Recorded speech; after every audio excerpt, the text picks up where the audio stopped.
Hello everyone, welcome back to my channel. Winter season आते के साथ हम बॉडी को तो कवर कर लेते हैं।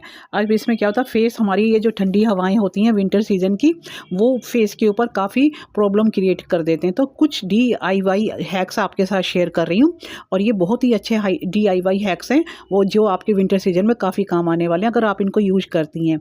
अब देखिए, ये जो अपने फेस को हम फेस वॉश से तो क्लीन करते ही हैं, डेली का काम होता है। और इसको अगर आप अपने फेस पर यूज करती हैं तो सर्दियों में क्या होता है कि स्किन थोड़ी ड्राई हो जाती है। इसके लिए जैसे यहाँ पर तो मैंने ये लिक्रिश, ये लोटस का यूज़ किया है फेस वॉश। ये क्या होता है कि स्किन के जो हल्के हल्के से निशान फेस पर होते हैं उनको ये क्लियर कर देता है। मुलेठी तो वैसे ही फेस को की टैनिंग को भी दूर करती है, इसलिए मैंने यहाँ पे लोटस का ये लिया है फेस वॉश। आप अपनी मर्जी के हिसाब से जो आपको जो सूट करता है वो यूज कीजिए। इसको आपने करना क्या है, इसमें अपने फेस वॉश को लेना है और जितना भी आपको नीड है अपने फेस के ऊपर इसकी, उतना आप इसको निकाल लीजिए।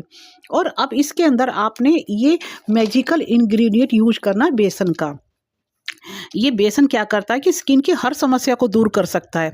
और इसको कैसे यूज करना है, जैसे फेस के ऊपर ड्राई डैमेज हो जाती है स्किन, ये उसको भी क्योर करेगा। टैनिंग होती है उसको भी ये क्योर करेगा। और सबसे बड़ी बात है, अगर किसी भी ऑल टाइप स्किन के ऊपर ये काम करता है तो इसमें से आपने 1-2 स्पून आपने इसके अंदर जो फेस वॉश है उसके अंदर मिक्स करना है। मिक्स करने के बाद इसको आपने अपने धुले हुए फेस के ऊपर सर्कुलर मोशन पर आपने इसको पूरे फेस पर इसको रब करना है। हल्के हल्के हाथों से 5 मिनट के लिए आप इसको फेस के ऊपर रब कर लीजिए और फेस को वॉश कर लीजिए। और इसके साथ अगर जो फर्स्ट टाइम मेरे चैनल को देख रहे हैं, मेरे चैनल पर विजिट कर रहे हैं, वो चैनल को सब्सक्राइब कर लीजिए और बेल आइकन को क्लिक कर लीजिए। वीडियो अच्छी लगती है इसे लाइक एंड शेयर भी कर लीजिए। तो बेसन का तो हमने इसमें यूज करना है। आप एक बार विंटर सीजन में अपने फेस वॉश में इसको यूज करके देखिए, आपको बहुत ही ज़्यादा इसमें बहुत आपको पॉजिटिव ही रिजल्ट मिलने वाले हैं फेस के ऊपर। और ये सर्दियों में भी हमारे फेस को पूरा क्योर करेगा। जितनी भी ये प्रॉब्लम सर्दियों में हमारे फेस के ऊपर इकट्ठी हो जाती हैं उनको सबको ये दूर करेगा। और आपका जो भी फेस वॉश है उसमें आप जैसे इसको आपने 2 बार फेस वॉश करना है ना, तो आपको इसको दिन में 1 बार ही यूज करना है। चाहे आप शाम को कर लीजिए, चाहे आप इसको रात को कर लीजिए। देखिए कितना खूबसूरत कलर आया है। और इसको फेस के ऊपर, ये आइस के आसपास, ये अच्छी तरह से इसको आप अपनी गर्दन के ऊपर लगाइए। लगाने के बाद इसको 5 मिनट के बाद इसको अपने फेस के ऊपर छोड़ दें और इसको वॉश कर लीजिए। तो ये आपका जो आप फेशियल करती हैं या और भी जैसे आप मास्क लगाती हैं, उससे ये कहीं ज़्यादा, बहुत ही ज़्यादा ही फ़ायदेमंद होगा। इसको आप एक बार ज़रूर यूज कीजिए। और यूज करने के जैसे अगर आपका ये फेस वॉश ज़्यादा बन जाता है, इसकी क्वांटिटी आप ज़्यादा ऐड कर लेती हैं, तो ये ख़राब होने वाला नहीं है। इसको आप नेक्स्ट डे भी यूज कर सकती हैं। बेसन है और इसमें फेस वॉश है, ये तो ख़राब नहीं होगा। और इसको अपने आप अगर हाथ पैरों पर भी लगाती हैं और हाथ पैरों को 5-6 मिनट के लिए तो इसकी स्क्रबिंग करेंगी, तो ये हाथ पैरों के गर्दन को भी, ये जितनी भी इसके ऊपर मैल जमा हो जाती है सर्दियों की वजह से, जो भी प्रॉब्लम होती है, ये उसको भी क्योर करेगा। और आप देखेंगे इसको पूरे सीजन आप यूज कीजिए, फेस पर एक ही अलग ही चमक, अलग ही निखार लाएगा ये बेसन के साथ आपका फेस वॉश।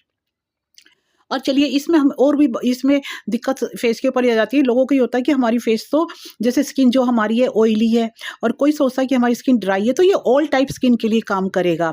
और चलिए, सेकंड स्टेप इसमें हमारा आ जाता है टोनर का। पूरे विंटर सीजन में आपने टोनर को तो स्किप करना ही नहीं है। ये टोनर हमारे फेस के लिए बहुत ही फ़ायदेमंद होता है। फेस वॉश के बाद आप टोनर को ज़रूर यूज कीजिए। तो इसमें हम अपने DIY हैक्स में क्या करते हैं, रोज़ वाटर का टोनर तैयार कर लेते हैं। ये तो बहुत ही फ़ायदेमंद होता है। आप तो रोज़ वाटर तो वैसे भी हमारी स्किन के लिए कितना बेनिफिशियल होता है। अगर हम स्किन के ऊपर इसको यूज करते हैं तो सारी डर्ट इम्प्यूरिटी को दूर करता है, डार्क स्पॉट पिगमेंटेशन को भी दूर करता है। और साथ में अगर हम इसको रेगुलर यूज करते हैं फेस के ऊपर, तो जो हमारे फेस के जो ओपन पोर्सेस होते हैं उनको श्रिंक करता है स्किन, जिससे हमारी स्किन बिल्कुल क्लियर लगती है, स्मूथ लगती है। अनइवन स्किन को भी ये इवन करता है। तो इसको कैसे बनाना है, आप 2-3 देसी गुलाब ले लीजिए, अच्छी तरह धो लीजिए और 1 ग्लास वाटर में आप इसको 5 मिनट के लिए कुक कर लीजिए। और ठंडा होने के बाद ये आपका ये स्किन केयर के लिए आपका टोनर तैयार हो जाएगा। इसको चाहे आप अपने इसको टोनर के तौर में यूज कर लीजिए, नहीं तो आप इसमें किसी भी तरह से अपने फेस पे जैसे कोई भी मास्क लगाती हैं उसको भी आप इसमें ऐड कर लीजिए। और ये लीजिए, हमारा DIY हैक्स ये टोनर का तैयार हो गया है। और इसके बाद हम यूज कर लेते हैं मॉइस्चराइज़र का। अब विंटर सीजन है तो मॉइस्चराइज़र तो अपनी स्किन के लिए नीड बहुत इसकी होती है। स्किन चाहे ऑयली हो चाहे ड्राई हो, सर्दियों में तो हमें अपने फेस के ऊपर मॉइस्चराइज़र लगाना ही होता है। पर ये स्किन में इस बार आप यूज करके देखिए वैसलीन जेली का। ये पेट्रोलियम जेली होती है, बहुत ही बेस्ट है। अगर आप इसको सर्दियों में मॉइस्चराइज़र की जगह इसका वैसलीन पेट्रोलियम जेली का यूज करेंगे तो आपके फेस के ऊपर जितनी भी जो फेस के ऊपर आपने देखा हो कि स्किन थोड़ी सी अनइवन हो जाती है, रूखी सूखी हो जाती है, स्किन खुरदुरी हो जाती है, जैसे फेस के ऊपर हम हाथ लगाते हैं तो कैसे दरदरा सा हो जाता है, फेस के ऊपर हाथ लगाने के सिल्की स्मूथ महसूस नहीं होता।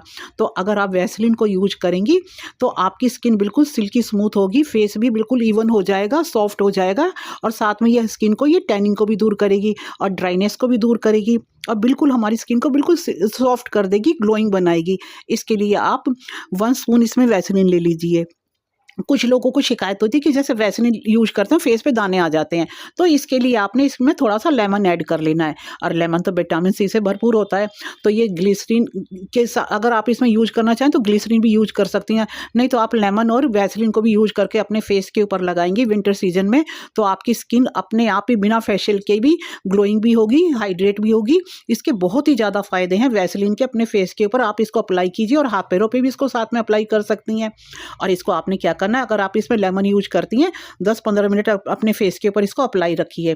उसके बाद फिर इसको फेस को वॉश कर लीजिए ताकि लेमन निकल जाए फेस के ऊपर, सिर्फ ये वैसलीन की हाइड्रेशन रह जाएगी। और जो इसके साथ आप इसको बनाकर भी रख सकती हैं, जैसे आपने वैसलीन डाली उसके अंदर लेमन स्क्वीज करके लिया तो 3-4 दिन के लिए आराम से आपकी वैसलीन को काम देगी। और ये इसका बहुत ही ज़्यादा अच्छा रिजल्ट मैंने देखा, ये मैं खुद यूज कर रही हूँ, मेरे फेस पे काफ़ी ओपन पोर्सिस हो गए थे, तो ये मैंने मॉइस्चराइजर वगैरह सारे जो बाजार के सब बंद कर दिए, सिर्फ वैसलीन और ये लेमन का अपने फेस के ऊपर यूज किया है, और मेरे फेस पे काफ़ी फ़र्क पड़ा है। और आप भी इसको यूज कीजिए, और नहीं तो शुरू में आप इसको एक हफ्ता यूज कीजिए, फिर एक दिन छोड़कर एक दिन यूज कीजिए, और आप भूल जाएंगी बाजार के महंगे महंगे मॉइस्चराइजर जो आप यूज करती हैं, और इसके जगह आप वैसलीन को यूज करना शुरू कर देंगे। विंटर ये DIY हैक्स बहुत ही काम का है, और आप इसको ज़रूर यूज कीजिए। और अगर इसको शाम को यूज करती है तो बहुत अच्छा रहेगा। रात को आपने अपने फेस पर अप्लाई किया, 2-3 मिनट बाद इसको वॉश कर लिया फेस को, और नहीं तो फिर आप बादाम का तेल भी अपने फेस पर अप्लाई कर सकती हैं। पूरे फेस को वॉश करने के बाद बादाम के तेल को हल्की हल्की आपने रबिंग करनी है आईज के आसपास। ये तो वैसे भी डार्क सर्कल को, रिंकल्स को दूर करता है, और एक अलग ही ग्लोइंग स्किन आपको मिलेगी। चाहे तो आप वैसलीन वाला कर लीजिए DIY हैक्स, या आप ये बादाम के तेल का कर लीजिए।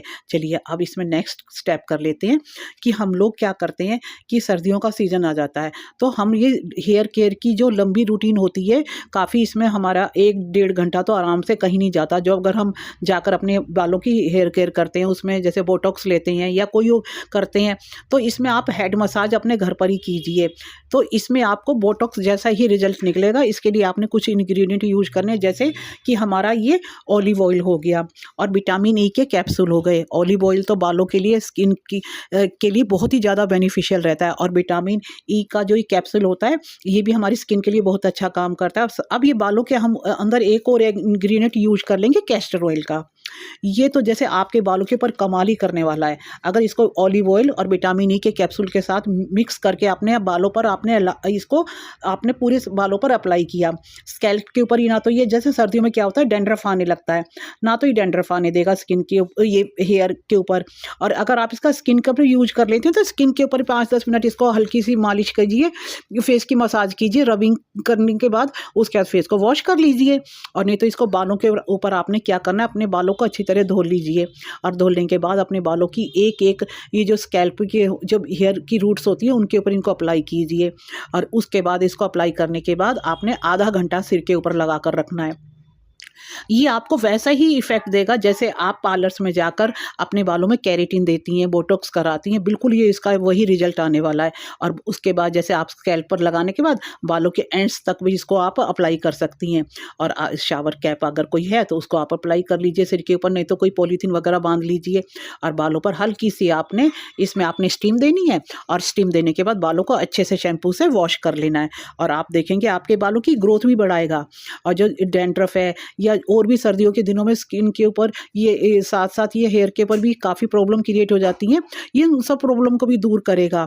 और इसमें जो ऑलिव ऑयल है ये बालों की क्या करता है, ग्रोथ को तो बढ़ाता है। इसमें कैस्टर ऑयल है, और ये कैस्टर ऑयल के साथ अगर मिक्स करके इसको लगाते हैं और इसकी हल्की हल्की मालिश सिर के ऊपर करते हैं, जहाँ बाल नहीं होते, जैसे आगे फोरहेड के ऊपर ये बालों की लाइन पीछे चली जाती है, तो वहाँ भी इसको हल्की हल्की आप थपाट के साथ इसकी मालिश कीजिए, मसाज कीजिए, और उसके बाद इनको रहने दीजिए बालों के ऊपर। और इसकी आपने स्टीम दे देनी है। स्टीम देने के बाद 10-15 मिनट के बाद बालों को छोड़ देना है और हल्का सा कोई भी माइल्ड शैम्पू आपने यूज कर लेना है और आप इसको 10 दिन में एक बार भी कर लेंगी तो इनफ है। और हफ्ते में भी एक बार कर लेती हैं तो कोई दिक्कत वाली बात नहीं है। उसके बाद आप सर्दियों के दिन बालों को आप ब्लो ड्राइड कर लीजिए तो बिल्कुल आपका रिजल्ट वही निकलेगा जो आपका केराटिन से, बोटॉक्स से निकलता है। DIY हैक्स आप इन सर्दियों में आप एक बार ज़रूर करके देखिए। और साथ में इसमें ये जो हमने आपको बताया, ये DIY हैक्स बताए हैं, ये मैंने अपने ऊपर खुद इनको अप्लाई करके देखे हैं। और तो चलिए अब आगे बात कर लेते हैं अपनी आईब्रो के लिए, आइज़ के लिए। जैसे सर्दियाँ आती हैं तो आइज़ के आसपास भी देखा आपने डार्क सर्कल हो जाते हैं, रिंकल्स हो जाते हैं, तो इसके लिए एक हैक्स और आपके साथ ट्राई करिए। आईब्रो के बाल भी आपने देखा कि आईब्रोज़ के बाल भी उड़ जाते हैं। कई बार ऐसा होता है कि हम बालों के ये आईब्रोज़ के ऊपर जैसे हम कुछ भी केमिकल वगैरह वाले अपने आईब्रो बनाते हैं, मेकिंग करते हैं, तो बालों का झड़ना शुरू हो जाता है और पलकों का भी झड़ना शुरू हो जाता है। इसके लिए आप प्याज का रस ले लीजिए तो उसे आपने सिर्फ, और इसमें सबसे बड़ी प्रॉब्लम होती है कि लोग ये पूछते हैं कि बाल झड़ने क्यों लगते हैं, अभी ग्रोथ खत्म क्यों हो जाती है, ग्रोथ कम क्यों हो जाती है। तो हम ये जो बालों में थ्रेडिंग करवाते हैं, थ्रेडिंग से क्या होता है कि हम अपने बालों की जो भी बालों पर हम यूज करते हैं इसकी, तो ये बालों को तो निकालती है और जड़ से निकालती है। और इसको लंबे टाइम तक हम अपने बालों पर यूज करते हैं, एक तो हमारी स्किन भी ढीली हो जाती है जहाँ पर हम ये थ्रेड का ज़्यादा यूज़ करते हैं। और फिर क्या होता है, ग्रोथ ही ख़त्म होनी शुरू हो जाती है थोड़ी एज के साथ बढ़ते बढ़ते। जितना हम ज़्यादा यूज़ थ्रेड का करते हैं तो ये हमारे वहाँ से बाल बिल्कुल आने बंद हो जाते हैं। तो इसमें अगर आप अपनी थ्रेडिंग करवा रही हैं तो महीने में 1-2 बार कराती हैं, फिर उसके बाद देखते हैं धीरे-धीरे बाल ही वहाँ से आने बंद हो जाते हैं, तो ये प्रॉब्लम क्रिएट हो जाती है। इसके लिए आप ये इस तरह की जो माइक्रो ब्लेडिंग चल रही है आजकल, जो टैटू चल रहे हैं, आप इनको एन्जॉय करती हैं अपने बालों, ये अपने ये जो आईब्रोज़ के बाल बहुत घने हो जाते हैं और देखने में बहुत खूबसूरत लगते हैं, पर ये कुछ दिनों के बाद फिर दोबारा इनको अप्लाई करवाना पड़ता है। तो इसमें क्या होता है कि कुछ को इनके साइड इफ़ेक्ट भी हो जाते हैं, कुछ फीमेल्स को ये देखने में आया है कि कुछ साइड इफ़ेक्ट्स हो जाते हैं, स्किन प्रॉब्लम हो जाती है। तो इन सब को अगर आप यूज़ नहीं करना चाहती तो आप एक DIY आपके साथ शेयर कर रही हूँ, ना तो आपको टैटू बनाना पड़ेगा। और इस तरह से जैसे अगर आपको प्रॉब्लम ज़्यादा होती है तो आप मेकअप का भी सहारा लेती हैं अपनी आईब्रोज़ को घना बनाने के लिए। तो जैसे इसमें आप अपना ये जेल होता है, जेल से भी आप आईब्रो सेट कर सकती हैं, और ये लाइट कलर के शेड होते हैं, इनसे भी अपनी आईब्रो को सेट कर सकती हैं जो देखने में घनी लगती हैं। और उसके बाद अगर आप इन सब चीज़ों को यूज़ नहीं करना चाहती, ना टैटू बनाना चाहती हैं, ना आप ये मेकअप लगाना चाहती हैं, तो इसके लिए फिर आप ये DIY हैक यूज़ कीजिए। ये इसमें आपको ना तो आईब्रो, जैसे ये पेन भी आजकल चले हुए हैं इस तरह के, आप आईब्रो की कोई भी शेप दे सकती हैं अपने आईब्रोज़ पर, जैसे आपकी ये आईब्रो बुशी लगती हैं। पर उसके बाद भी कभी ऐसा होता है कि हमारा मन नहीं करता कि हम आईब्रो को अपना सेट करें, क्योंकि फिर उसके बाद मेकअप को धोना भी पड़ता है। तो आप इस DIY हैक्स में प्याज का यूज़ कीजिए। बिलीव मी, आपके जिनके बाल बिल्कुल जड़ से ख़त्म हो चुके थे, आईब्रोज़ बिल्कुल उनकी ख़त्म हो चुकी थी, तो ये प्याज के रस से उनकी आईब्रोज़ उन्होंने 1 महीना यूज़ किया तो बालों की उनकी ग्रोथ आनी शुरू हो गई है, आईब्रोज़ उनकी वापस आनी शुरू हो गई, बाल उगने शुरू हो गए हैं। और उसके बाद इसके लिए आपको यूज़ कैसे करना है, एक आपने प्याज ले लेना है, इसमें आपने थोड़ा डार्क कलर का प्याज लेना है और इसके रस को निकाल लेना है। आप ध्यान रखिएगा कि जैसे आप इसका रस निकालते हैं बिल्कुल साफ़-सुथरा निकालिए इसको, काफ़ी क्योंकि हमने इसका यूज़ करना है अपनी आईब्रोज़ के लिए। तो इसमें आपने रस को अपनी जैसे रात को सोते समय आईब्रोज़ पर लगाना है और लगाने के बाद आपने सो जाना है। और अगर आप दिन पे लगाती हैं तो आधे घंटे बाद इसको साफ़ कर लीजिए। और उसके बाद आप कि ना तो आपको टैटू बनाने की ज़रूरत पड़ेगी और ना ही आपको मेकअप से अपने आईब्रोज़ को या ये को सेट करने की ज़रूरत पड़ेगी। और नेक्स्ट बात कर लेते हैं, आई लैशेज़ भी बाल की झड़ने लगती है। जैसे हम अपने बालों ये आईज़ की जो लैशेज़ होती हैं इन पर मस्कारा लगाते हैं या कुछ भी इस पे लगाते हैं तो बाल इनके भी झड़ने शुरू हो जाते हैं, आई लैशेज भी कम शुरू हो जाती हैं आनी। तो ये आई लैशेज भी घनी होंगी और काफ़ी बुशी होंगी। और इसके लिए आपने क्या यूज करना है, इन आईब्रोज के ऊपर आपने ये कैस्टर ऑयल का ही यूज करना है। आप बिलीव करके करिए मेरे ऊपर, अगर आपने अपनी आईब्रोज को बिल्कुल साफ पानी से पहले वॉश करना है, फिर आपने जो ये मस्कारा ब्रश होता है उससे अपनी आई लैशेज़ के ऊपर इनको आपने इसको लगाना है, और इसको आप चाहें तो आईब्रो पे भी आप इसको लगा सकती हैं। एप्लीकेशन आप आई लैशेज़ पे भी कर सकती हैं और आईब्रो पर भी कर सकती हैं। आपकी अब जो आईज़ की जो झड़ चुकी हैं ये लैशेज़, वो दोबारा आनी शुरू हो जाएँगी। पर इसको आपने यूज़ करना है 1 हफ़्ता। 1 हफ़्ते के बाद फिर आपने इसको छोड़ देना है, फिर दोबारा यूज़ करना है। और इनमें से कोई भी हैक्स आप यूज़ कर लीजिए, आपको ये बेनिफिशियल ही होने वाले हैं। आपकी आई लैशेज़ भी दोबारा से घनी हो जाएँगी, आईब्रो भी घनी हो जाएँगी, और ये सर्दियों में आपके बालों के ऊपर जो आप मसाज करेंगे वो भी बहुत अच्छे होने वाले हैं। तो पलकों की आपकी जो भी अगर गिरने लगी है मेकअप वगैरह से, तो आप इस तरह से मस्कारा ब्रश लीजिए, अपने बालों पे लगाइए, दोबारा से आपकी आँखें खूबसूरत हो जाएँगी। ये थे मेरे आज DIY हैक्स।